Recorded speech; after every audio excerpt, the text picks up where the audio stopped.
അപ്പോൾ ഇനി വോട്ട് ചെയ്ത് സ്റ്റാറായ രണ്ടുപേരെ കുറിച്ചുള്ള റിപ്പോർട്ടാണ്. ശരി, രണ്ട് പ്രവാസി സഹോദരന്മാരുടെ വോട്ട് മലപ്പുറം കൽപ്പകഞ്ചേരി പഞ്ചായത്തിൽ വലിയ ചർച്ചയാണ്.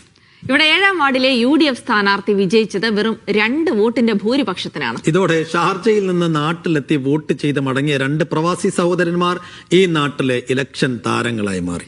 ഏറെ വിലപ്പെട്ട ആ 2 വോട്ടുകൾ രേഖപ്പെടുത്തിയ സഹോദരങ്ങളെയാണ് ഇനി പരിചയപ്പെടുന്നത്. മലപ്പുറം ജില്ലയിലെ കൽപ്പകഞ്ചേരി പഞ്ചായത്തിലെ 7-ാം വാർഡിൽ പച്ചില്ലത്ത് സുഹറാബി എന്ന UDF സ്വതന്ത്ര സ്ഥാനാർത്ഥി ജയിച്ചത് വെറും 2 വോട്ടിനാണ്. ആ വിലപ്പെട്ട 2 വോട്ട് ഇപ്പോൾ ഷാർജയിലുണ്ട്.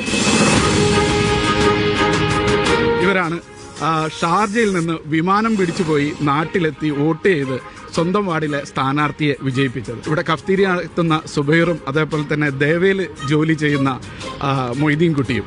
എന്നാണ് നാട്ടിലേക്ക് പോകുന്നതും വോട്ട് രേഖപ്പെടുത്തി തിരിച്ചു വരുന്നതൊക്കെ? ഞങ്ങൾ 5-ാം തീയതി രാത്രിയാണ് ഞങ്ങൾ നാട്ടിലേക്ക് പോകുന്നത്. അവിടെ പ്രവർത്തനം പരമാവധി ഞങ്ങൾ കാഴ്ചവെച്ച് ഞങ്ങൾ മാത്രമെന്നല്ല, ഞങ്ങളതൊക്കെ ഒരു നിമിത്തമായിട്ട് കൂട്ടിയാൽ മതി. ഞങ്ങളെ പ്രവർത്തകർ അവിടെ അധ്വാനം നടത്തിയത് ചില്ലറൊന്നുമല്ല.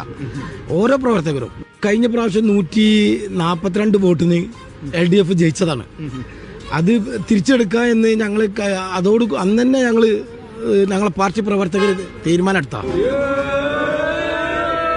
വിമാന ടിക്കറ്റിന് മാത്രം 45,000-ലേറെ രൂപ ചെലവിട്ടാണ് ഈ സഹോദരങ്ങൾ നാട്ടിലെത്തിയത്. ഒരു 50-45 അപ്പൊ എല്ലാ അർത്ഥത്തിലും വിലയേറിയ വോട്ടാണ്. ഇവരുടെ വീട്ടിലെ 6 സഹോദരങ്ങളും പ്രവാസികളാണ്.